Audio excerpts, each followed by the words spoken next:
Bueno, entonces ahora sí, buenas tardes a todos.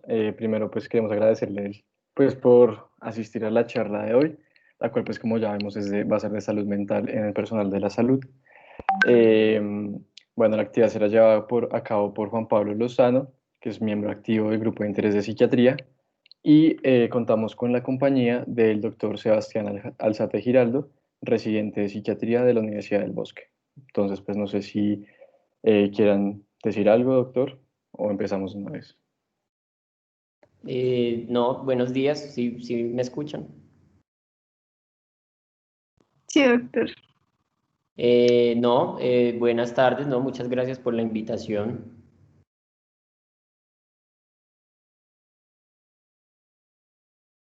Yo creo que pues podríamos empezar.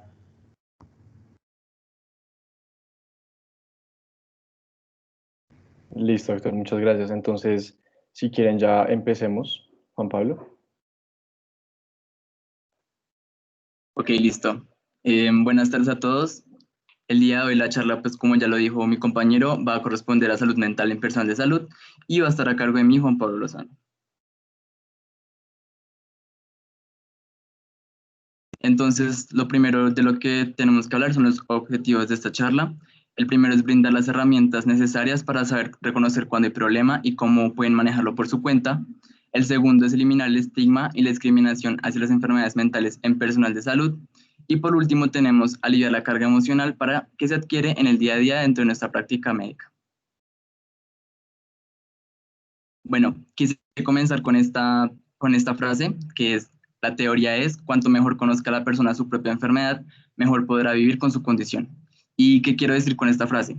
Que siempre lo principal va a ser que nosotros podamos reconocer cuando tenemos algún trastorno mental, alguna enfermedad mental, y de qué manera podemos reconocerla, participar activamente de ella y poder siempre mejorar. Vamos a hablar entonces de las enfermedades mentales más prevalentes en personal de salud. A pesar de no haber muchos estudios relacionados con la prevalencia de enfermedades mentales en personal de salud en Latinoamérica, se evidenció que en una muestra hecha en médicos y enfermeras, los síntomas de ansiedad oscilaron entre un 30 y un 43% y los síntomas de depresión entre un 13 y un 44%. Además de esto, en ese mismo estudio en Estados Unidos, se evidenció que en una muestra de 4.128 médicos de distintas especialidades, se encontraron síntomas de depresión aproximadamente en el 35%. En otro estudio hecho en el marco de la pandemia de COVID-19 en China, se evidenció que aproximadamente hubo un incremento del 23% en los síntomas de ansiedad en personal de salud correspondiente a las unidades de cuidado intensivo. Por último, en ambos estudios se pudo evidenciar que las mujeres presentan una tasa de prevalencia más alta tanto en depresión como ansiedad. Sin embargo, también podemos ver que los hombres tienen una tasa más alta en lo que corresponde a uso de sustancias psicoactivas y también en trastorno afectivo bipolar. Además de esto, se mostró también que las enfermeras tienen una tasa de prevalencia más alta que los médicos y en comparación con otras profesiones, el personal de salud tiene una incidencia más alta en enfermedades mentales. Listo, entonces, ¿cuáles son los factores de riesgo para desarrollar algunas de esas enfermedades mentales? Cabe recalcar acá que estos factores de riesgo no son los únicos y no significa que el hecho de tener alguno de esos factores de una vez vayamos a tener alguna enfermedad mental. Entonces, estos básicamente nos van a predisponer a tener cierto tipo de enfermedades, sin embargo, no son los únicos. El primero son los rasgos de la personalidad, tales como, por ejemplo, ser una persona tímida, retraída cuando se está en situaciones nuevas o con personas que no conocen. El segundo es algún evento estresor que se ha tenido en la primera infancia o en la edad adulta. El tercero son antecedentes familiares de ansiedad u otros trastornos mentales. Y por último tenemos algunas afecciones de salud física, como por ejemplo tenemos la tiroides y también las arritmias.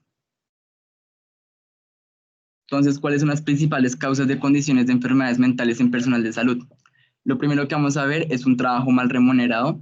Entonces, este trabajo básicamente se da principalmente por las excesivas horas de trabajo y el poco dinero que se gana por esas horas de trabajo.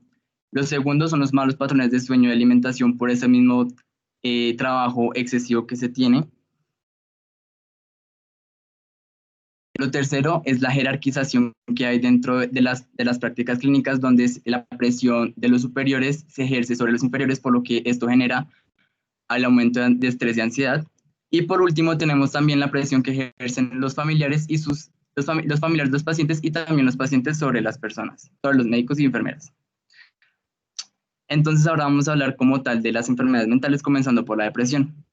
La depresión se caracteriza por la presencia de tristeza, pérdida de interés o placer, sentimientos de culpa, falta de autoestima, trastornos del sueño y apetito, sensación de cansancio y falta de concentración. Además de esto, también dentro de los síntomas de la depresión encontramos sentimientos persistentes de tristeza, ansiedad o vacío, sentimientos también de pesimismo o desesperanza, de culpabilidad, inutilidad, impotencia. Además de eso, también está la pérdida del interés o el placer en actividades que normalmente a cualquier persona le gustaban. También en la excesiva fatiga que siente la persona, que ésta tenga dificultades para dormir o también para quedarse dormido. Cambios en el apetito o en el peso. Ya en estados avanzados también pensamientos de muerte o suicidio o de por sí intentos de suicidio. Y dolores y molestias físicos que no se van a explicar por ningún otro tipo de enfermedad. Entonces, para poder reconocer la depresión, tenemos que tener en cuenta las diferentes presentaciones que tenemos de la depresión, las más frecuentes. Entonces, la primera de la que vamos a hablar es la depresión mayor, o también depresión grave, y es cuando se tienen síntomas de depresión la mayor parte del día, casi todos los días, durante por lo menos 2 semanas.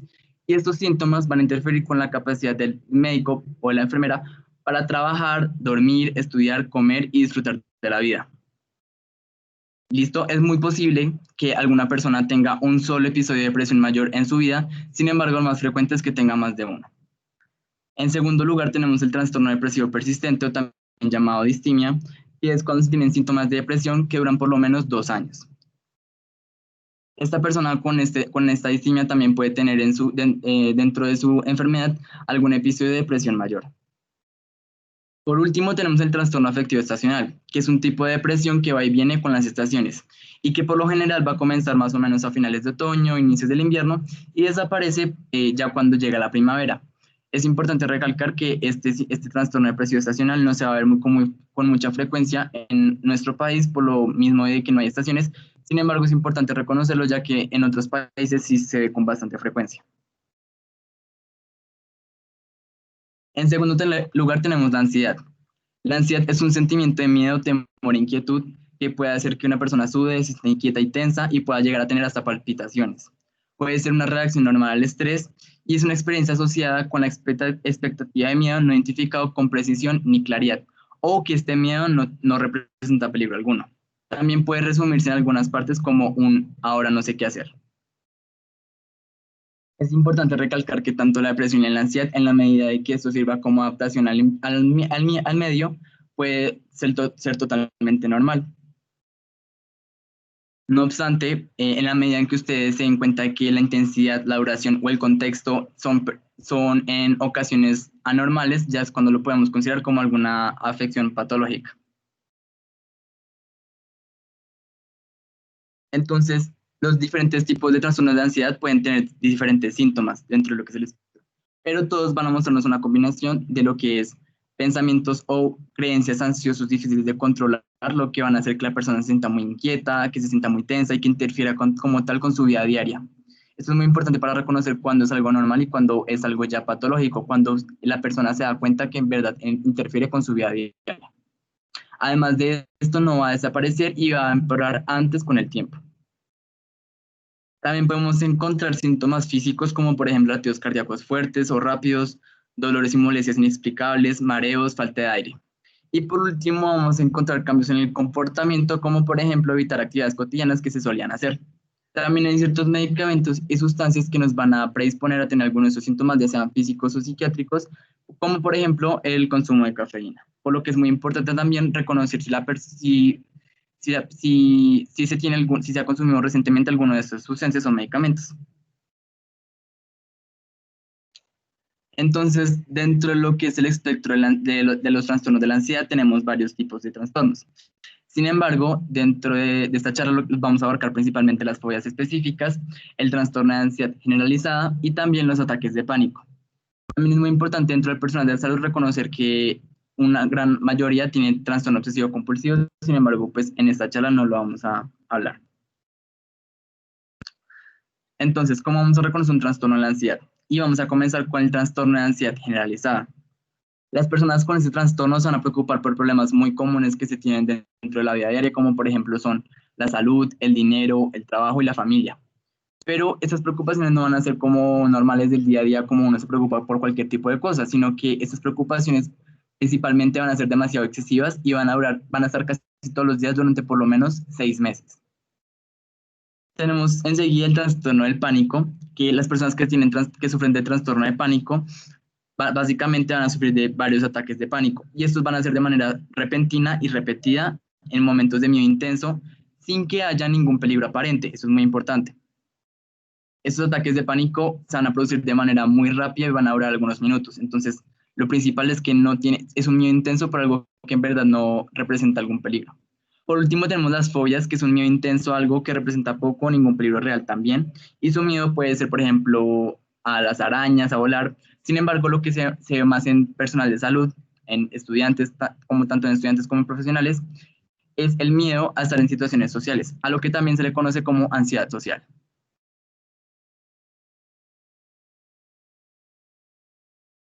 Entonces aquí quise ponerles un caso clínico que resume la ansiedad y la depresión dentro de lo que es un estudiante de medicina, para que ustedes sepan reconocer y se den cuenta de que esto es totalmente normal en la medida en que nos sirva como un proceso de adaptación a las diferentes circunstancias para poder solucionar algún problema. Entonces, Javier, estudiante de séptimo semestre, está en su primer día en cirugía general. Javier siempre se ha sentido nervioso cuando tiene que hablar en público y tiene mucho miedo de entrar a su primera cirugía. El doctor le preguntó sobre algunos temas que Javier había estudiado. Sin embargo, estaba tan nervioso que su frecuencia cardíaca se elevó rápidamente, comenzó a sudar y se quedó en blanco. El doctor lo mandó a estudiar más a profundidad y Javier se sintió profundamente triste y decepcionado de no poder responder a las preguntas del doctor. Pues como se darán cuenta, estas situaciones son totalmente normales dentro de lo que es la práctica clínica. Sin embargo, en la medida en que nos sirva para poder adaptarnos o para poder solucionar algún problema que no afecte nuestra funcionalidad y tampoco afecte nuestro disfrute de la vida diaria, esto va a ser totalmente normal. Lo que es importante es cómo saber cómo manejarlo y cómo poder ayudarnos a nosotros mismos. Tenemos también el síndrome de burnout, que es también conocido como el síndrome de desgaste profesional, de sobrecarga emocional o de fatiga en el trabajo. Este síndrome ocurre principalmente en profesiones que se han escogido por vocación. Entonces lo van a ver con mucha frecuencia entre lo que son los médicos, las enfermeras o también los profesores. Y ocurre básicamente por el hecho de que esas profesiones que se escogen por vocación normalmente suelen atribuirse cargas excesivas en su trabajo que no le corresponden, pero pues que por lo mismo de su vocación se las atribuyen a sí mismos. Por lo que fue declarado en el año 2000 por la OMS como un factor de riesgo laboral. Es una forma inadecuada de afrontar el estrés crónico y la ansiedad. Entonces, pues si se acuerdan todos los factores que vimos anteriormente, en este trastorno emocional también van a estar implicados esos distintos factores que ya vimos en los casos anteriores. Entonces, aunque al principio las manifestaciones y el malestar solo se van a extender a lo que es nuestra vida laboral, finalmente, si dejamos que esto progrese, que esto evolucione, también va a llegar a alcanzar en casi todas las situaciones que nos competen, como por ejemplo nuestra familia, nuestros amigos, todo nuestro entorno social. Entonces, siempre en la medida en que pues, no afecte como tal nuestra vida social, pues es importante poder manejarlo y dejar que no progrese. Listo, entonces, ¿cuáles son las manifestaciones del síndrome de burnout? Tenemos el sentimiento de fracaso, el insomnio, la baja autoestima, la dificultad para concentrarse, los comportamientos agresivos, la comunicación deficiente, el aburrimiento, las afecciones de salud, la poca realización personal dentro de lo que tiene su vida la persona y el bajo rendimiento. Además de eso, también tenemos otros síntomas como por ejemplo el nerviosismo, dolores de cabeza, taquicardias repentinas. Ahora, ¿qué pasa? Las personas van a evitar ir a un médico por vergüenza y miedo a que sean juzgados por tener un trastorno. Y esto es lo que se le va a llamar como el estigma, el cual puede terminar en discriminación a las personas con trastornos mentales. Es muy importante que ustedes tengan presente que el estigma se ve con bastante frecuencia entre personal de salud, de un personal de salud a otro. por lo que es muy importante que ustedes sepan cómo reconocer cuando se está el estigma y evitar también la discriminación hacia otras personas.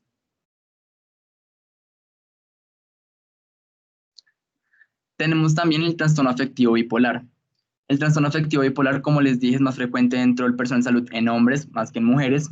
Es una enfermedad mental que causa cambios extremos en el estado de ánimo y que comprenden altos emocionales como la manía o la hipomanía, que es un poco más baja que la manía, y bajos emocionales como lo son la depresión. Estos cambios en el estado de ánimo van a afectar el sueño, la energía, el nivel de actividad, el juicio, el comportamiento y la capacidad para pensar con claridad. Entonces, lo mismo, cuando una persona se deprime puede sentirse triste, desesperada y perder interés o placer en la mayoría de las actividades. Y cuando el estado de ánimo cambia a manía o hipomanía, es posible que se sienta eufórico, lleno de energía o inusualmente irritable. Estos cambios en el estado de ánimo van a afectar el sueño, la energía, el nivel también de actividad que tiene la persona normalmente en su día a día, entonces va a empezar a no a rendir lo que rinde normalmente en el trabajo y todo lo demás.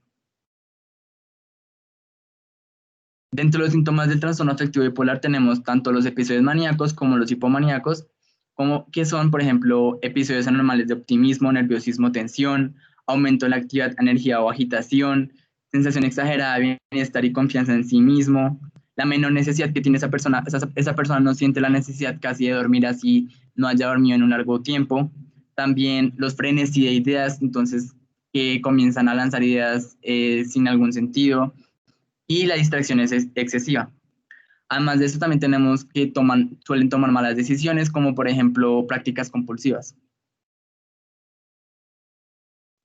Y también tenemos dentro de lo que es el trastorno, el episodio depresivo, pues lo mismo que ya hemos hablado dentro de lo que es la depresión. Entonces, la pérdida del interés, la excesiva tristeza, un adelgazamiento importante porque no quieren comer, o también lo contrario, un aumento del apetito, sentimientos de inutilidad, de desesperanza, de suicidio, todo esto que ya habíamos hablado dentro de lo que es la depresión. Entonces, ¿cómo vamos a reconocer un trastorno afectivo bipolar? Pues acá les hablaré principalmente del trastorno bipolar tipo 1, el tipo 2 y el trastorno ciclotímico. Entonces, dentro de lo que es el bipolar tipo 1, es que ha sufrido al menos un episodio maníaco que puede estar precedido o seguido de un episodio hipomaníaco o un episodio depresivo mayor, que ya lo habíamos hablado. Y en algunos casos la manía puede provocar alguna desconexión con la realidad, a lo que ya le vamos a llamar pues una psicosis.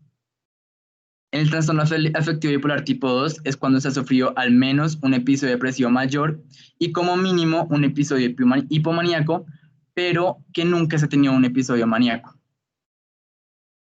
Por último, tenemos el trastorno ciclotímico, que es cuando has tenido durante al menos 2 años, en lo que corresponde a los adultos, muchos periodos con síntomas de hipomanía y periodos también con síntomas de depresión. Sin embargo, estos síntomas de depresión no son tan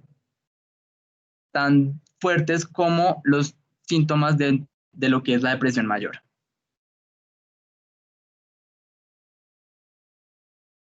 Estos síntomas de trastorno afectivo bipolar también se pueden ver inducidos por ciertos medicamentos o vías alcohólicas, por lo que es muy importante ahora hablar de el abuso de sustancias psicoactivas dentro del personal de salud.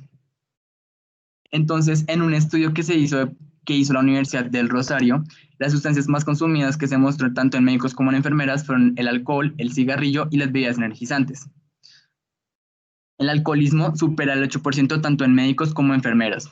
Y el consumo de sustancias psicoactivas está por encima del encontrado en la literatura para la mayoría de las sustancias en la población general. Entonces, las estadísticas muestran que el consumo de sustancias psicoactivas se ha incrementado en los últimos años, razón por la cual se ha convertido en una problemática muy importante dentro de lo que son los profesionales de la salud. Esto principalmente se da por el acceso a drogas psicoactivas relativamente fáciles que tienen los médicos y enfermeras, y este consumo se hizo principalmente en los jóvenes, más o menos entre los 25 y 28 años, principalmente. Se estima que aproximadamente entre un 10 y un 15% de todos los profesionales de la salud pueden verse afectados por el uso ya sea de sustancias psicoactivas o también por el alcohol.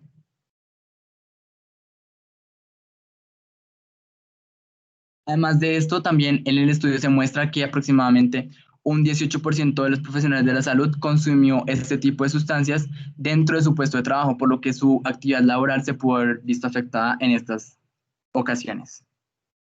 Entonces aquí tenemos unas tablas. Esta es la prevalencia de consumo de sustancias en médicos, por lo que podemos ver que el alcohol es la sustancia más consumida por los médicos, que es aproximadamente un 89%, seguida por el cigarrillo, que es aproximadamente el 50%, y las bebidas energizantes, que es el 29%. Sin embargo, también se pueden ver el consumo de otras sustancias, como por ejemplo los opiáceos, la marihuana, LSD, cocaína, bazuco, anfetaminas principalmente. En esta otra tabla se pueden ver la distribución por edad de los médicos que han consumido algunas de las sustancias. Por lo que les dije, entonces las principales edades son entre los 25 y los 28 años que más consumen. Y en esta última tabla podemos ver las condiciones que los médicos consideran que favorecen el consumo de sustancias psicoactivas en trabajadores de la salud, en lo que podemos ver que aproximadamente un casi 60% piensa que el estrés es la principal condición que favorece el consumo de sustancias psicoactivas, seguido por la carga laboral que tienen las personas, como ya les dijimos anteriormente, que es una carga laboral excesiva y además de esto mal remunerada. También el fácil acceso que tienen los médicos a este tipo de sustancias, la mala remuneración, lo mismo que ya le habíamos dicho, y estar despierto y relajado, que fue una también de las causas que dijeron los médicos que favorecían el consumo de sustancias psicoactivas.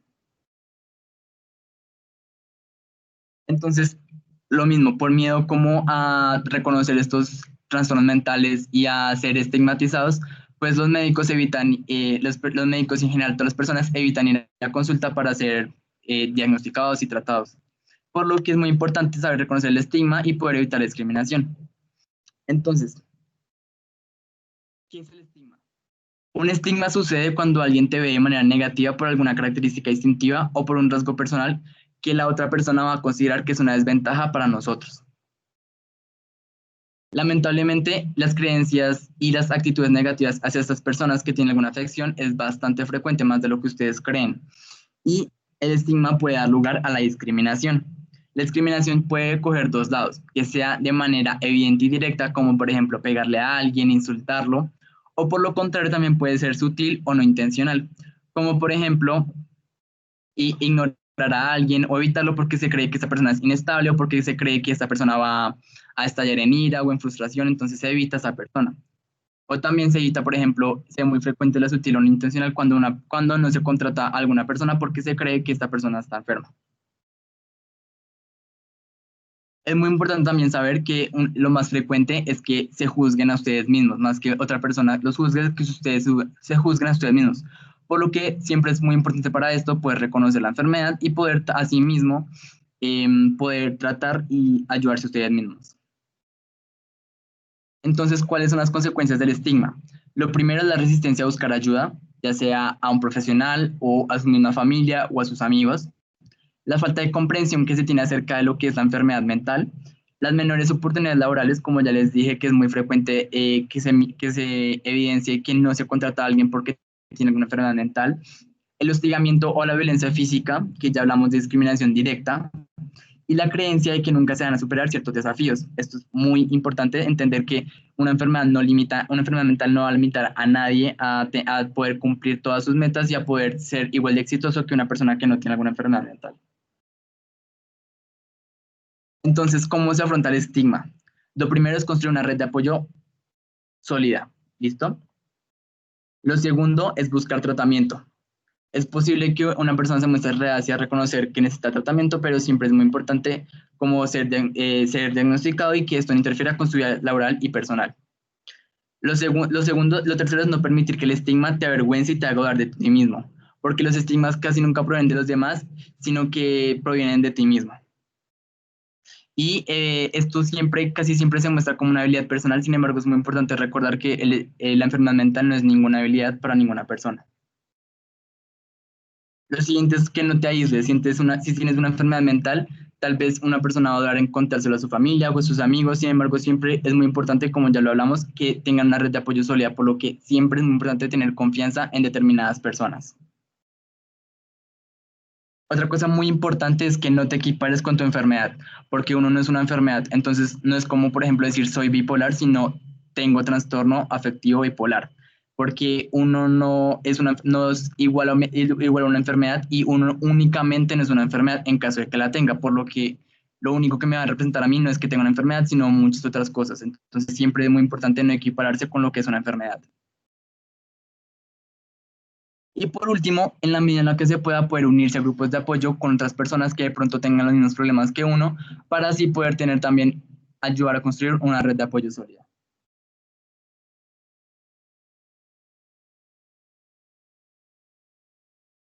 Y entonces, ya habiendo reconocido cuáles son los síntomas de las enfermedades mentales y ya entendiendo cuáles son las consecuencias del estigma y por qué no discriminar, vamos a hablar de algunas técnicas de respiración y relajación que pueden ayudarnos a poder controlar los síntomas, ya sea de ansiedad, depresión, síndrome de burnout, también el abuso de sustancias, para poder vivir y también poder tener un ambiente laboral mucho mejor.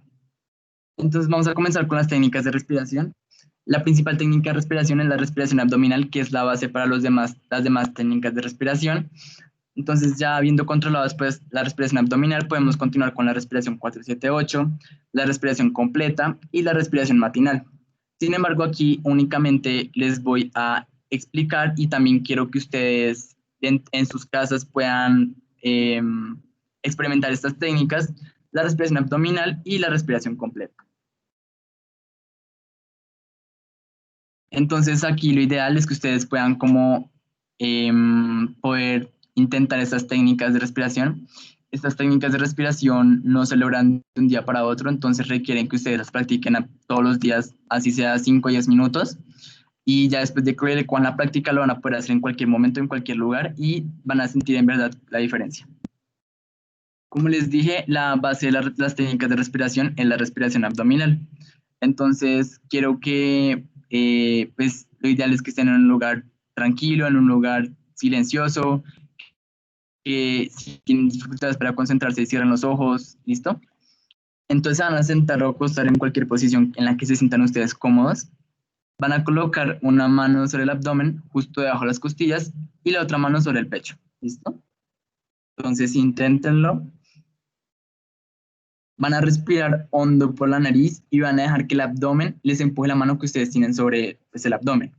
Y la mano que tienen sobre el pecho no debería moverse. Entonces, respiren, inhalan por la nariz y dejan que la mano que tiene el abdomen se expanda. Y la del pecho que se quede quieta.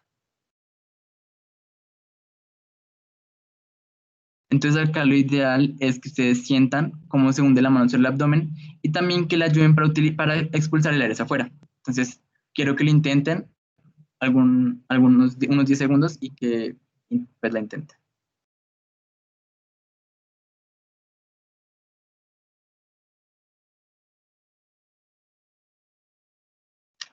Es muy importante que ustedes siempre tengan en cuenta cómo entra y sale el aire de sus pulmones y que se relajen y que siempre tengan pensamientos buenos mientras hacen estas técnicas. Entonces, inhalen y exhalen y siempre fíjense en cómo entra y sale el aire de sus pulmones.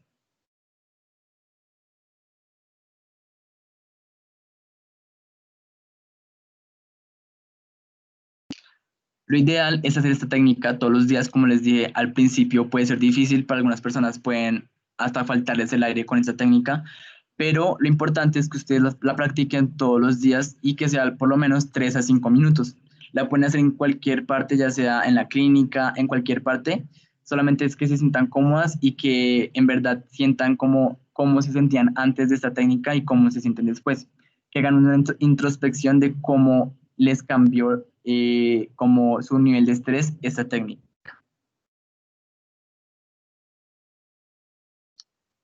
Ya habiendo controlado esta técnica, ya siendo unos expertos en lo que es la respiración abdominal, podemos continuar con otros tipos de respiración, como por ejemplo la respiración completa.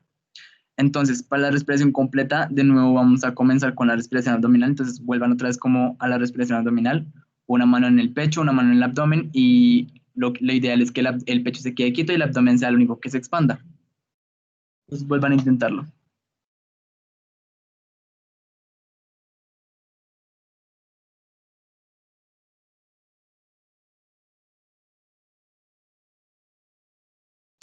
Una vez que ustedes ya tengan la respiración abdominal hecha, entonces van a inhalar el aire hacia la parte inferior como igual que en la respiración abdominal y antes de exhalar van a seguir inhalando el aire hacia la parte superior del pecho. Entonces van a inhalar al abdomen y sin dejar de exhalar van a inhalar al pecho. Entonces van a hacerlo como por un orden. Abdomen, inflan y luego el pecho. Y van a respirar lenta y regularmente.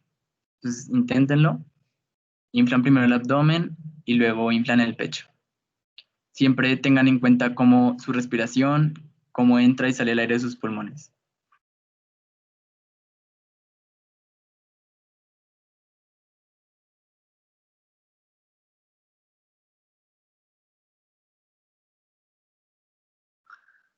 Entonces, es muy importante que también la practiquen todos los días, también se puede hacer en cualquier parte, no les va a quitar nada de tiempo y en verdad el cambio que van a sentir es muy, muy drástico.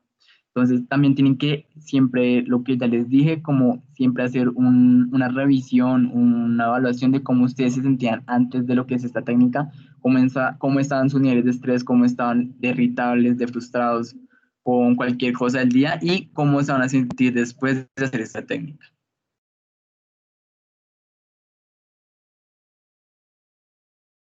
Entonces, una vez que ustedes hayan como podido controlar estas técnicas de respiración, vamos a poder continuar con las técnicas de relajación.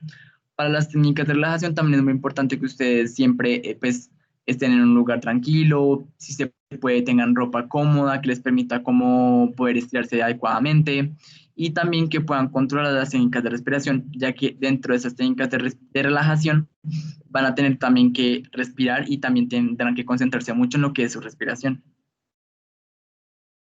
Las técnicas de relajación nos van a traer demasiados beneficios, como por ejemplo disminución de la frecuencia cardíaca, de la presión arterial, de la frecuencia respiratoria, van a ayudar en la digestión, en una mejor digestión. También van a ser muy efectivas en lo que es la disminución de la fatiga, que es muy, muy frecuente entre lo que son los estudiantes de medicina, de la ira, de la frustración de lo que es el día a día. Entonces, son muy efectivas para todo, para poder relajarnos y también para poder dejar de estar tan ansiosos y estresados, obviamente.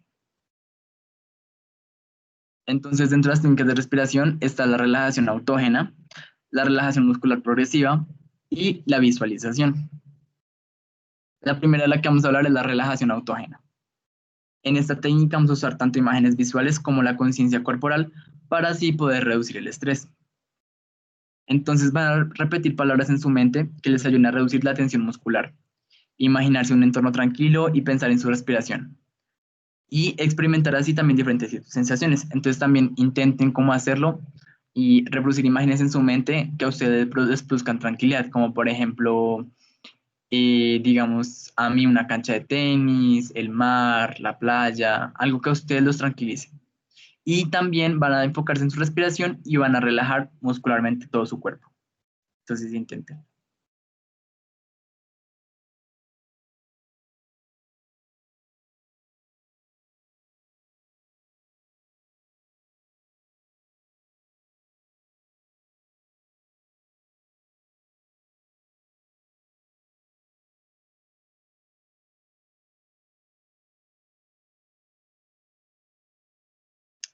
Lo ideal también es que pues esta práctica la puedan usar, hacer entre 5 10 minutos en el momento en que tengan tiempo, que sientan como que en verdad no saben qué más hacer para poder calmarse, que sientan que están muy estresados, que tienen una carga muy amplia, de que sientan que en verdad no pueden más con ustedes mismos, entonces esas técnicas pues les van a ayudar mucho a relajarse. La siguiente de la que vamos a hablar es la relajación muscular progresiva. En esta técnica de relajación se van a concentrar en tensar lentamente cada grupo muscular y luego relajarlo. Entonces acá lo ideal es como comenzar de los pies e ir subiendo por grupo muscular hasta el cuello y la cabeza. Entonces van a contraer los músculos 5 segundos y van a relajarlos durante 30 por grupo muscular.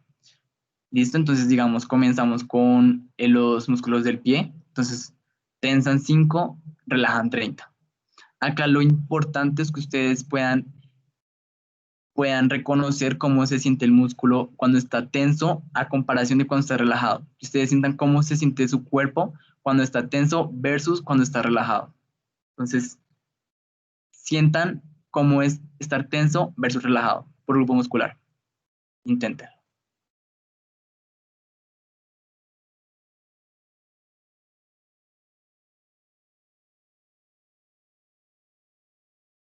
tensan 5, relajan 10 o 30.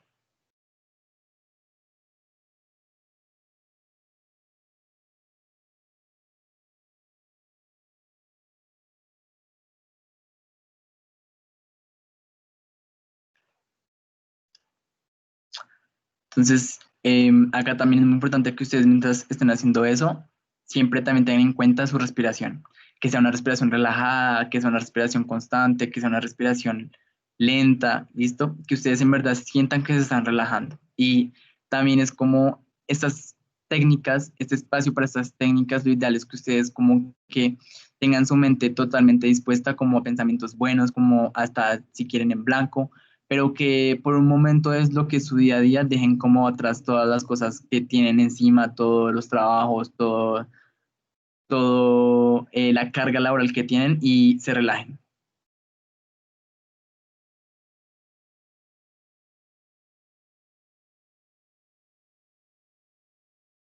Ya por último, tenemos la visualización. Esta técnica es supremamente efectiva y para poder sentir un entorno pacífico y tranquilo. Entonces aquí lo que vamos a hacer es formar imágenes mentales para hacer un recorrido visual hacia un lugar tranquilo o también hacia una situación pacífica. Vamos a intentar incorporar tantos sentidos como se puedan. Van a poder, si se puede, cierren los ojos y siéntense en un lugar tranquilo y pues también si se puede con ropa cómoda. Y siempre tengan pensamientos positivos. Entonces acá les doy un ejemplo, por ejemplo, piensen en estando en la playa, entonces van a pensar en el sonido de las olas, van a pensar en el sabor del agua salada, van a pensar en cómo el sol toca su cuerpo, entonces van a sentir el sol.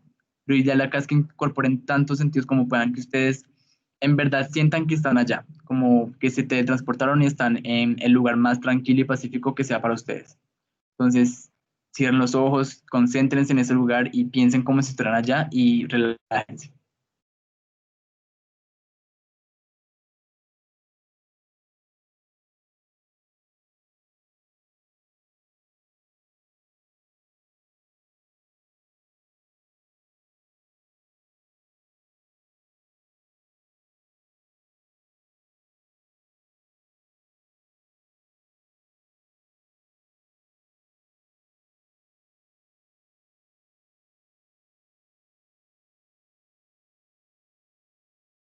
Tenemos otras técnicas de relajación que también les pueden ayudar y que también se pueden hacer, sino que son un poco más difíciles de hacer en cualquier parte. Las que les hablé anteriormente las pueden hacer en cualquier lugar, ya sea en la clínica, acaban de salir de cirugía, entonces en cualquier parte las pueden hacer y son muy efectivas para lo que es el momento en el que ustedes se sientan ansiosos, depresivos, frustrados, con ira. Entonces, sin embargo, también están digamos, los masajes, la meditación, el yoga, el tai chi, la musicoterapia, la aromaterapia, la hidroterapia, que también son muy efectivas para poder aliviar los niveles de estrés y de ansiedad. ¿Y qué hacemos cuando todo esto no funciona? Entonces, ¿qué vamos a hacer en estos momentos? Cuando tu funcionalidad y el transcurso de tu vida diaria comienza a verse afectada a pesar de las técnicas de relajación, de respiración, y la persona siente que en verdad ya no sabe qué más hacer, lo mejor siempre hacer es buscar un profesional que pueda ayudarnos, ya sea un psicólogo, un psiquiatra o cualquier otro tipo de profesional que pueda ayudar. Entonces, en estas, ya cuando en verdad sientan que no pueden manejarlo por su cuenta y que van a acudir a un experto, que es lo más frecuente que se hace.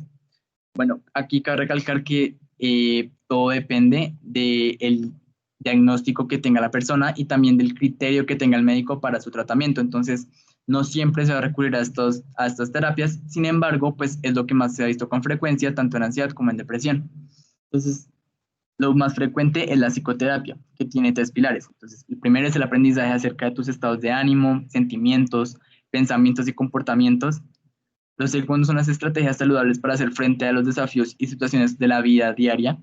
Y por último tenemos que enseña cómo tomar el control sobre tu vida y responder a situaciones exigentes que se le van a implicar dentro de todos los días. Entonces, dentro de lo que es la cirugía, entonces, todo ese tipo de situaciones, cómo poder controlarlas y cómo poder tomar un control sobre nuestra vida para no tener que recaer en episodios depresivos, de ansiedad, de ira, de todo esto. Hay una rama de la psicoterapia que también se usa con bastante frecuencia dentro de lo que son los trastornos de ansiedad y depresión de TAP, que es la terapia cognitivo-conductual. En esta terapia cognitivo-conductual, ¿qué es lo que se hace principalmente? Lo primero, examinar situaciones o comportamientos que nos van a llevar al trastorno. Entonces, ¿qué situaciones, qué comportamientos, qué actividades del día nos llevan o nos hacen desencadenar estos síntomas de los trastornos? También nos enseña técnicas de cómo manejar el estrés. Y por último, prácticas como lo son la relajación, la resiliencia y la asertividad.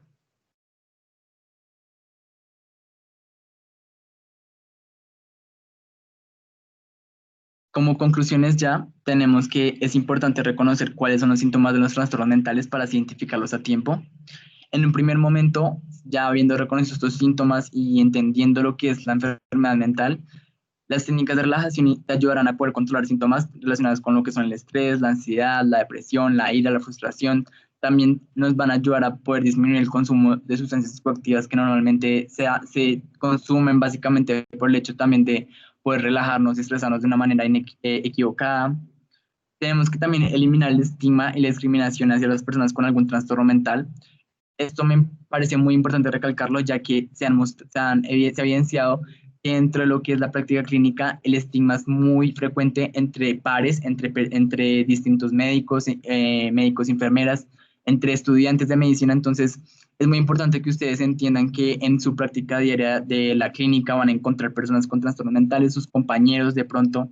Entonces, es muy importante que ustedes sepan entender que la enfermedad mental no es ninguna debilidad personal de la persona, no le va a disminuir su capacidad para poder afrontar las cosas como ustedes lo hacen, por lo que es muy importante que evitemos como discriminar a las personas que tienen alguna enfermedad mental. Y en el caso de que ustedes sean esa persona que tiene alguna enfermedad mental, entender que esto no los va a hacer menos fuertes o que los van a hacer inferiores a las demás personas y que entiendan que esto no es ningún tipo de desventaja frente a los demás. Es muy importante para también disminuir este estigma, las bases de la comunicación efectiva, que básicamente nos van a ayudar a poder formar una red de apoyo más amplia y tener también un lazos de confianza más fuertes con lo que son nuestros compañeros de trabajo. Entonces, ¿qué resultados se han visto dentro de lo que es la comunicación efectiva? Se van a poder construir grandes redes de apoyo, van a contar con recursos adecuados para superar el estigma que causan los trastornos mentales y también superar barreras que limitan tu ejercicio profesional dentro de lo que es el área de la salud. Acabar con esta frase que dice, no se trata de sacar el sentimiento de la mente ni de esconderlo en ella, sino experimentarlo con aceptación. Y que buscaba básicamente con esta frase, ya para acabar y acabar con esta sesión y con esta charla, básicamente lo principal con lo que quería con esta frase es que ustedes sepan reconocer que tienen algún trastorno mental y que no se avergüencen de eso, de que no lo repriman, de que no lo escondan, sino que antes puedan ayudar a las demás personas a entenderlo y también ustedes mismos poderse ayudar con las técnicas de las que ya hablamos, o ya sea que no puedan también ir a un experto, pero que no lo repriman y que antes ustedes sean también psicoeducadores dentro de lo que es la enfermedad mental y también evitemos el estigma y la discriminación frente a esto. Entonces siempre lo ideal es aceptar las cosas como son, no esconderlas, no reprimirlas y poder buscar ayuda y poder ayudarnos a nosotros mismos. Esta es la bibliografía que utilicé. Y ya, muchas gracias a todos.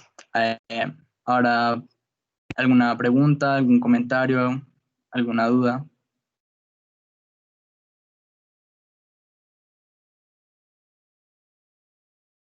Eh, pues yo quería comentar pues algo, Juan Pablo, primero pues muchas gracias por tu exposición, por el tema que nos trajiste, me parece que es muy pertinente del gremio en general. Eh, Tener muy presente pues como todos los temas que nos ha mencionado Juan Pablo, como para tener en cuenta sobre todo el estigma. Eh, Antes pues como de comentar algunas cosas de la presentación, sí sería bueno que si tienen alguna duda, si tienen alguna pregunta, pues que las podamos discutir entre todos y resolverlas entre todos, porque me parece que es un tema muy importante que nos toca a todos, porque tiene que ver con nuestro sitio de trabajo, con nuestro sitio de estudio, con qué es lo mejor que podemos hacer, las mejores técnicas que podemos utilizar, cuándo buscar la ayuda. cuándo buscar a nuestros colegas, a nuestros amigos para apoyarnos en ellos. Sí sería bueno pues, que despejáramos algunas dudas que tengan de pronto con respecto a este tema.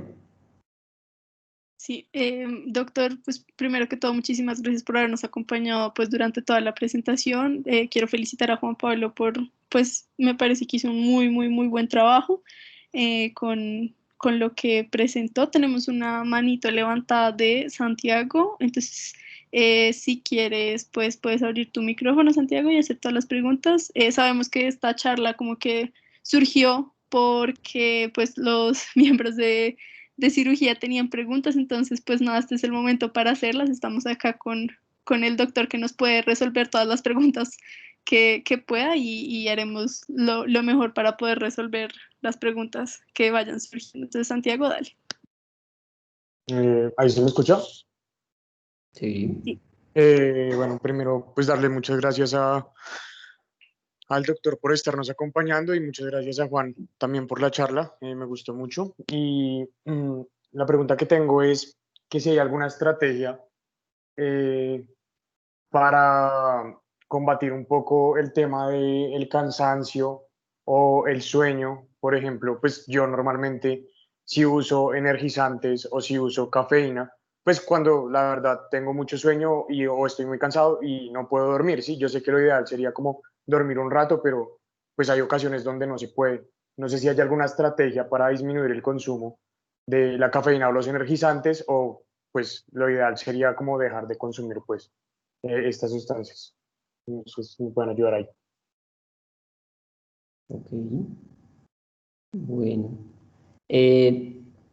Pues bueno, nosotros pues como dentro de la práctica nuestra, pues como recomendación como desde la psiquiatría, pues tratamos de desestimular el uso de cualquier tipo de estimulante, ¿sí? Sea cafeína, sea bebidas energizantes, las sustancias psicoactivas, porque pues tiende a alterar el patrón del sueño. Lo que tú dices, Santiago, es muy cierto, y es que pues en los programas de formación de tanto de pregrado como posgrado, pues la carga académica muchas veces puede dificultar pues poder tener como un adecuado patrón del sueño. Puede suceder, más si hay turnos, más si hay que presentar trabajos, presentaciones, bueno, multiplicidad de tareas pues, que nos dificultan como tener un adecuado patrón de sueño. Digamos que el cansancio es una señal normal que emite el cuerpo para decirte que efectivamente necesitas un descanso, ¿sí? Es como lo más lógico. La idea es que siempre que se sienta un cansancio, un agotamiento, así sea un descanso corto o así sea, por ejemplo, utilizar estas técnicas de relajación que nos trajo Juan Pablo en la presentación, lo ideal sí es darse el tiempo, porque si tu cuerpo te está dando la señal de que efectivamente estás cansado, pues lo más seguro es que necesites un descanso. Y pues el consumo de sustancias psicoactivas o bebidas energizantes, pues no es la mejor manera, ¿sí? Muchas veces tiende a generar unos cambios neuroquímicos que pueden llegar a deteriorar más la capacidad funcional, la capacidad cognitiva, la capacidad atencional, la capacidad de memoria. Y como pues todos sabemos, el sueño es sumamente necesario e importante para la consolidación de los conocimientos y los recuerdos que se van consiguiendo pues, con el estudio. Digamos que tratamos de no obviar el sueño. Para nosotros el sueño juega un papel supremamente importante y es absolutamente necesario. Y lo ideal es no obviarlo en realidad. De pronto para el cansancio, si tú lo dices más como para tratar de relajarse, sí sería bueno pues como utilizar estas técnicas de relajación como las que nos cuenta Juan Pablo. Pero como te digo, en conclusión, la idea no es recurrir como tal al uso de energizantes o de sustancias psicoactivas. Muchas gracias, doctor. Listo. Le vamos a dar la palabra a Jaime y ahorita vamos a leer en el chat que tenemos también otras preguntas. Entonces, dale, Jaime. Gracias. Bueno, en nombre de todo el grupo de interés en cirugía, agradecerle pues al grupo de psiquiatría por esta oportunidad, por hacernos pues, la charla cuando salieron muchas preguntas de una charla que hicimos de mindfulness hace ya como 2, 3 semanas. Y bueno, en realidad nos gustó un montón y nos sirve, creo que como lo mencionaba el doctor, a todos, independientemente de la especialidad o el gusto o el semestre en el que estemos. En cuanto a las preguntas que surgieron en ese momento, creo que de las más importantes, doctor, fue cómo saber cuándo consultar. O sea, un estudiante de medicina, pues a pesar de que está expuesto a un estrés, por decirlo de alguna forma, crónico, ¿en qué momento uno decir, bueno, listo, esto ya está, o sea, sobrepasa mis límites, tengo que buscar ayuda? Bueno, sí, claro, es un cuestionamiento muy importante, precisamente porque en muchos casos, en muchos escenarios, puede llegar a ser un poco difícil identificarlo, ¿sí? Por ejemplo, en los casos de ansiedad, la depresión, cuando nos enfrentamos pues como a las situaciones del ámbito clínico, del ámbito académico, nos exponemos a muchas frustraciones y esas frustraciones pues pueden ir mellando, pueden ir generando mella, pueden ir generando un debilitamiento de la funcionalidad. Y pues como ese debilitamiento puede ser gradual, muchas veces puede que esa transición no sea muy fácil de observar. Digamos, lo que recomienda la evidencia en muchos casos es, mm, pues, en el caso pues de las organizaciones, aunque eso se podría llegar a extrapolar a un ambiente como por ejemplo un pregrado, una universidad, pero en el ambiente pues como de las organizaciones o de las instituciones, se han utilizado mecanismos en los cuales se hacen evaluaciones periódicas del bienestar de cada uno de los trabajadores, sobre todo pues como el bienestar mental, más dirigido como a lo del bienestar mental, para evaluar niveles de ansiedad, niveles de depresión, de una manera más cuantificable, ¿sí? Para de esa manera poder ir detectando como estas personas que puedan estarse viendo afectadas como por las frustraciones que pueden darse dentro de un ambiente laboral, interpersonal. Sin embargo, digamos que sí tenemos unas pautas que podemos utilizar y pues de las más grandes es el deterioro de la funcionalidad. Eso es como uno de los determinantes más grandes, porque en nuestra profesión, en nuestro medio como médicos, como profesionales de la salud, como les mencionaba, nos vamos a ver expuestos a muchas frustraciones, que no pude manejar a tal paciente, que mi jefe me dijo tal cosa, que siento vulnerados mis derechos por tal cosa, y todas esas frustraciones hacen parte pues como del ejercicio profesional. Pero cuando siento que de pronto no logro darle frente o darle solución a esas situaciones, cuando empiezo a disminuir mi rendimiento laboral, mi rendimiento cognitivo, siento que me desconcentro con más facilidad, siento que estoy viendo alterado mi patrón del sueño, ¿sí? Cuando siento que de pronto estoy utilizando alguna sustancia psicoactiva con algún fin como para lidiar o sobrellevar el estrés. Son algunas pautas generales que me pueden hablar de que de pronto, muy, muy seguramente, pues está pasando algo, ¿sí? Hay algo que está sobrepasando mis capacidades para sobrellevar estos estresores que son comunes en nuestros ambientes y pues lo más pertinente es buscar ayuda. En ese sentido, pues me parece pues valioso hacer hincapié y resaltar lo del consumo de sustancias psicoactivas, que como bien lo mencionaba Juan Pablo en la exposición, pues es incluso más prevalente que en la población general, en nuestro medio. Quizás por nuestra fácil accesibilidad a las sustancias, sobre todo, por ejemplo, digamos a las benzodiazepinas, que en muchos casos se utilizan con fines ya sea recreativos o con fines automedicamentosos, ¿sí? Es decir, a aquellos que lo consumen porque precisamente por el mismo temor al estigma o a buscar la ayuda, pues prefieren hacer uso de los medicamentos sin, digamos, la formulación de un profesional, que eso es otra cosa pues que es pertinente mencionarla y más adelante pues sería bueno que la habláramos.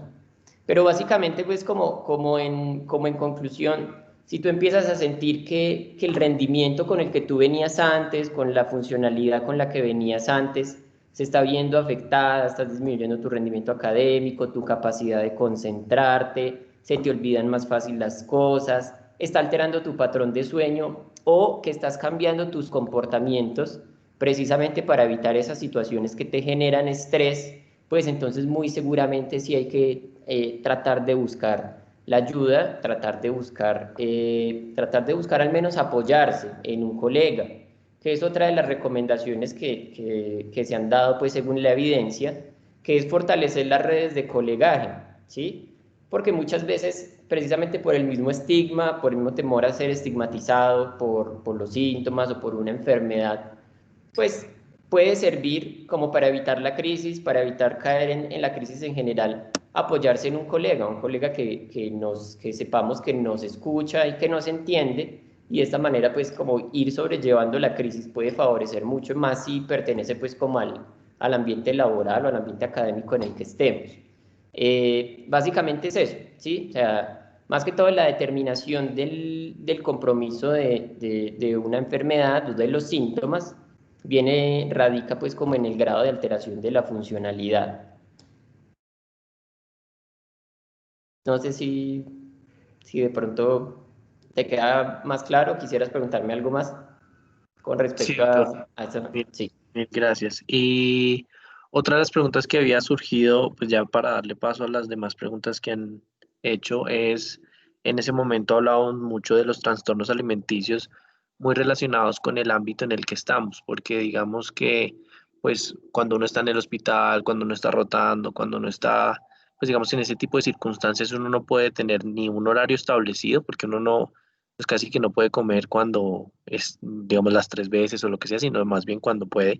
Y segundo, el tipo de alimentación tampoco es de, pues, de la que yo quiero, sino de la que esté disponible en el hospital y la que pueda comer rápido para poder seguir en mi labor como estudiante. Entonces, la estrategia para afrontar ese tipo de situaciones o ese tipo de patologías como los trastornos alimenticios, ¿cuál sería o cómo abordar ese tipo de cosas?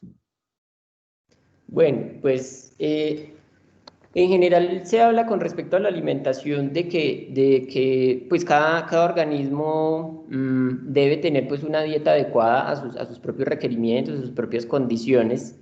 Lo que se recomienda en general pues es en realidad fraccionar la dieta, como tú bien lo dices, en un medio, por ejemplo, en un ámbito quirúrgico es muy difícil como adherirse a cualquier tipo de dieta, cualquier tipo pues como de recomendación nutricional.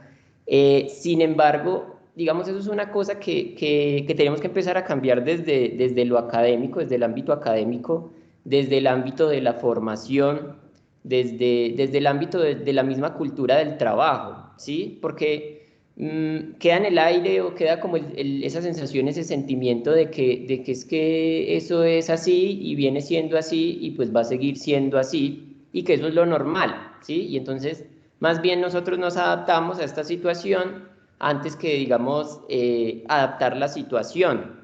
Y es que no es sano, ¿sí? No es sano en ningún momento que yo pase 10, 12 horas metida en un quirófano, en cirugía, todo el día de pie, sin comer nada, sin tomar nada, ¿sí? Entonces no es lo más prudente, y por eso les digo que lo más esencial es que desde la academia, desde la conciencia, nosotros como gremio, como colegas, como futura red de prestadores de salud que vamos a hacer en un futuro, pues empecemos a cambiar esa conciencia, porque entonces si yo en el futuro voy a ser un gerente de un hospital, voy a ser un coordinador de un área de hospitalización o de un quirófano, a mí me parece normal que mis trabajadores y mis cirujanos trabajen 12 horas seguidos, porque es que así también me trataron a mí, ¿sí? Y entonces que ellos se acomoden, porque es que eso es lo normal en nuestro gremio.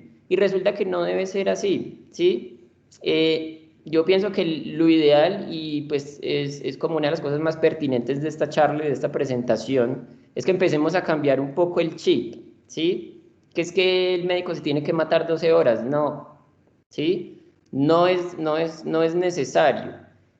Siempre debe abogarse por las necesidades básicas de nosotros como profesionales de salud, porque es que si yo no como en 10 horas o no como en 12 horas, pues hablando solamente metabólicamente, ¿con qué ánimo voy a llegar yo a atender a un paciente? Bien hipoglicémico, bien deshidratado. El bienestar propio impacta sobre el bienestar de nuestros pacientes, ¿sí?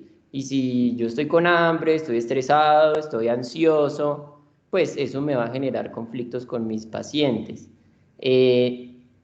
Yo pienso que pues por ahora es una pugna difícil entre los intereses de, digamos, las instituciones, ¿sí? Las instituciones obviamente van a querer que usted trabaje 12 horas, 18 horas seguidas. Pero parte del argumento radica en hacerles ver a esas instituciones que el rendimiento y la eficiencia del trabajo de los profesionales se ve aumentada cuando los profesionales tienen bienestar, no solamente bienestar físico, sino también bienestar mental. Y como les venía mencionando, eso es un poco el chip que tenemos que empezar a cambiar, ¿sí? No tanto hacer el juego al sistema, sino tratar de empezar a cambiar eso, porque tenemos todas las justificaciones fisiológicas para hacerlo, ¿sí?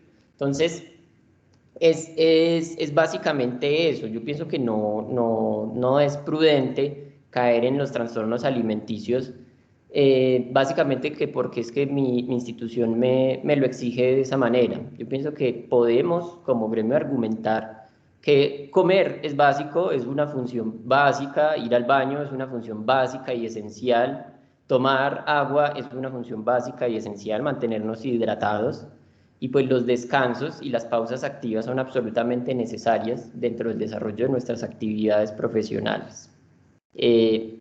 No sé si quisieras como derivar algún otro comentario de esa pregunta, porque pues me parece como importante que tengamos un poco presente eso, ¿no?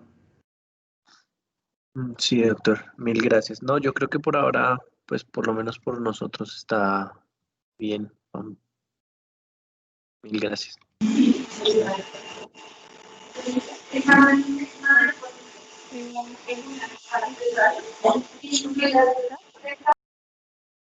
Que dice, ¿qué signos se deben tener en cuenta con una persona que tiene riesgo suicida?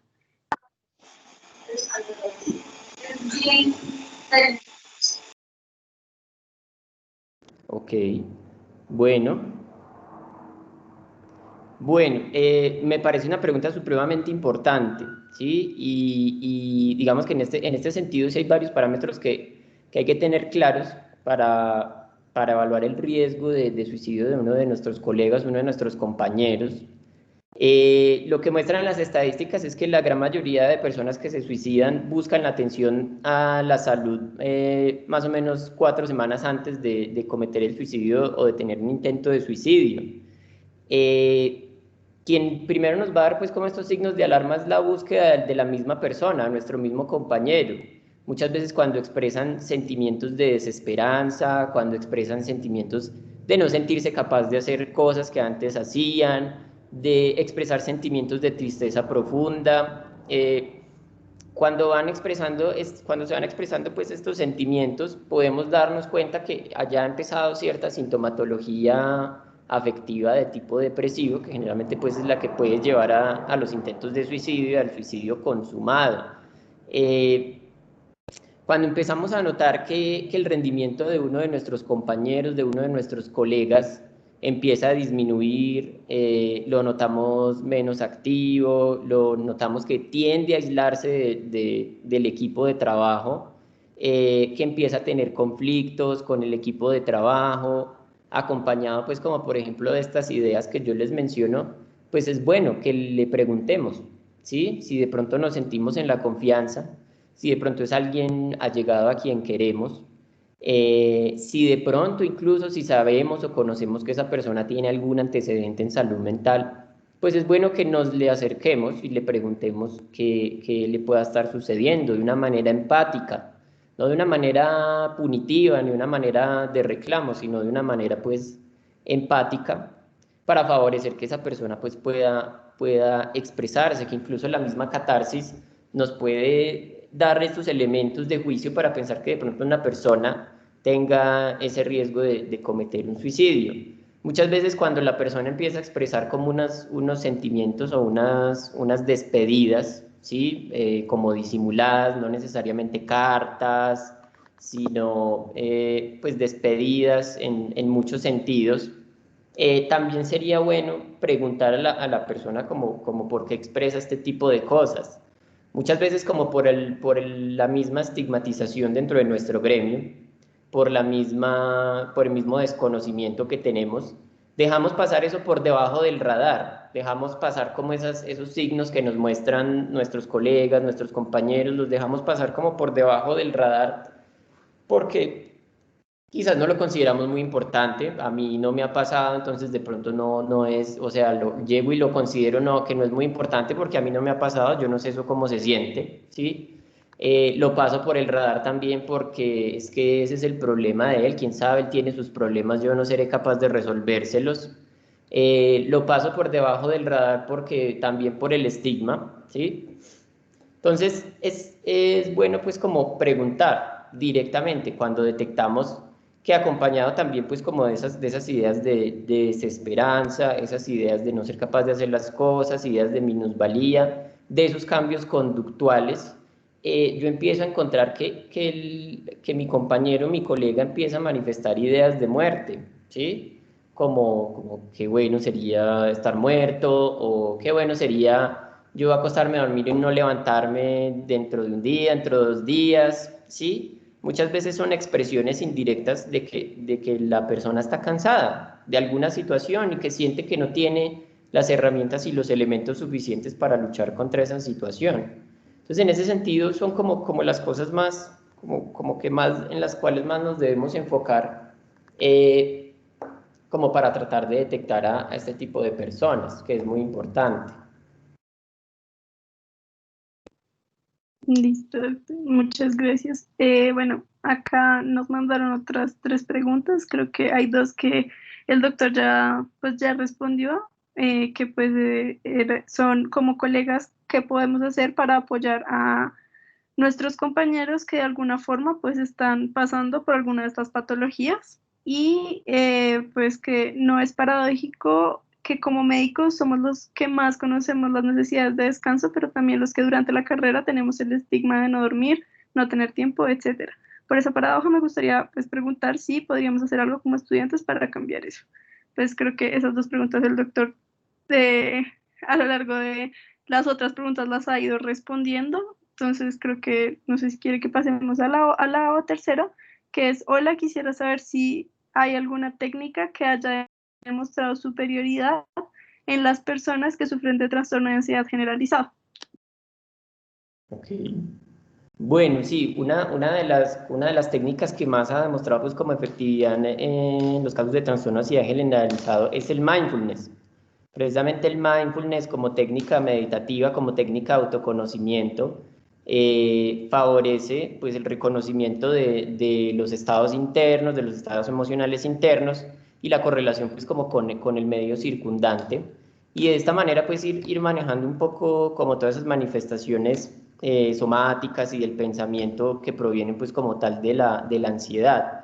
El mindfulness es una muy buena técnica, es una de las que pues más evidencia ha demostrado, más superioridad ha demostrado en estos casos de cualquier trastorno de ansiedad, particular el trastorno de pánico, pero en general en cualquier trastorno de ansiedad puede favorecer mucho la ayuda en cuanto a los síntomas. Además, pues como del manejo psicoterapéutico, el manejo psicofarmacológico. Listo, doctor. No sé si haya alguna última pregunta o podamos dar por finalizada la sesión.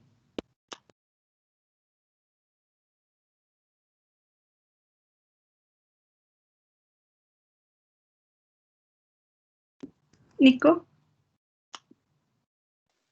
Buenas tardes. Muchísimas gracias a Juan Pablo por todo el esfuerzo que le metió a esta charla y muchísimas gracias al doctor Sebastián por hacernos el acompañamiento desde mucho antes de hoy, sino pues como todas las apreciaciones que pudo hacer y todos los consejos que nos dio para que esto saliera muy bien. Quería hacer un último comentario, como bien lo decía el doctor Sebastián, creo que esto es un acercamiento a lo que deberíamos empezar a quitarnos de los estigmas, que no por ser médicos debemos dejar los problemas que tenemos de lado. También somos humanos y a medida que vamos reconociendo estos problemas o estas dificultades que podemos presentar, pues también brindamos la posibilidad de quitarnos ese estigma y ayudar de una mejor manera a nuestros pacientes. Entonces, se me hace que esta charla es fundamental para esto. Y muchísimas gracias otra vez al expositor y al doctor que estuvieron muy pendientes. Gracias, Nico. Perdón, una última pregunta en el chat. Doctor, ¿considera usted que ir al psiquiatra debería ser algo rutinario para poder llevar un monitoreo de nuestra salud mental como se hace en otras especialidades? Y desde la psiquiatría, ¿cómo se consideran las terapias de ángeles y demás para la salud mental? Bueno, como la primera pregunta, pues con respecto a la asistencia al psiquiatra, yo pienso que es muy importante, así como asistimos a cualquier otra especialidad en medicina, en el caso pues incluso como desde lo preventivo, ¿sí? Como muchas veces en atención primaria, por ejemplo, se fomentan los programas de riesgo cardiovascular, de protección renal. También sería bueno que se fomentaran los programas de salud mental, porque tendemos a tener la conciencia de que la psiquiatría es para el manejo de la enfermedad mental, pero pues también es bueno tener en cuenta que la salud es integral y también incluye la salud mental. Entonces, ir al psiquiatra, pues, como todos lo sabemos, está un poco estigmatizado en nuestro medio. Hay ciertos sectores de la población donde está menos estigmatizado, pero en general, pues, hay cierto estigma alrededor de ello. Pero sí es bueno empezar a cambiar como esa mirada, empezar a ver el asistir al psiquiatra no como pues como para la resolución de una patología o el abordaje de una enfermedad, sino que la podemos empezar a entender y a comprender como dentro del núcleo de la atención primaria y de la atención preventiva. Muchas veces incluso sin tener síntomas, sin tener la patología como tal, podemos asistir al psiquiatra. Podemos asistir con el fin pues como también incluso pues como de mejorar nuestro autoconocimiento, porque en muchas ocasiones podemos sentirnos bien con nosotros mismos, pero puede haber algunas cosas, algunas maneras de relacionarnos en nuestros ámbitos interpersonales que no sean pues los mejores, que no sean los más adecuados. Ir al psiquiatra no significa o no es equivalente a tomar medicamentos, ¿sí? Muchas veces la salud mental también radica en la manera en la que nos interrelacionamos con los demás. Muchas veces tenemos estilos interpersonales o maneras de relacionarnos con los demás que no son saludables, que nos traen problemas. Y en ese orden de ideas sí es bueno asistir al psiquiatra como para tratar de manejar ese tipo de cosas, tratar de abordar eso pues como no desde la perspectiva de la enfermedad mental, sino desde la perspectiva de la salud mental. Con respecto a lo de la terapia de ángeles, pues nosotros desde la psiquiatría apoyamos cualquier práctica espiritual, cualquier creencia o cualquier abordaje espiritual complementario pues a los manejos, digamos pues, de los cuales ya tenemos evidencia, porque consideramos que la espiritualidad es un elemento muy importante dentro de los procesos de recuperación y abordaje de las patologías. Yo pienso que si de pronto la terapia de ángeles sirve como un complemento, como un apoyo y un soporte para el resto pues como de las medidas terapéuticas, pues bienvenido. Si es cualquier otra terapia espiritual, cualquier otra práctica espiritual, bienvenida, ¿sí? Porque hace parte pues como muy importante del núcleo de la salud mental, para mantener la salud mental y pues fortalecer como muchas cualidades que son pertinentes y necesarias para mantenerla. Muchísimas gracias, doctor. Bueno, muchísimas gracias a todos los que pues estuvieron en la charla. Gracias a Juan Pablo pues por haberse tomado el tiempo de hacerla y haberla hecho también. Muchísimas gracias nuevamente al doctor por haberse quedado todo este tiempo, por haber sacado tiempo pues de su trabajo, de su rotación para estar con nosotros. Gracias al grupo pues de cirugía por invitarnos y ya, nos vemos en una próxima. Bueno, muchas gracias a ustedes por la invitación, que estén muy bien, muchas gracias. Doctor, muchísimas gracias a usted.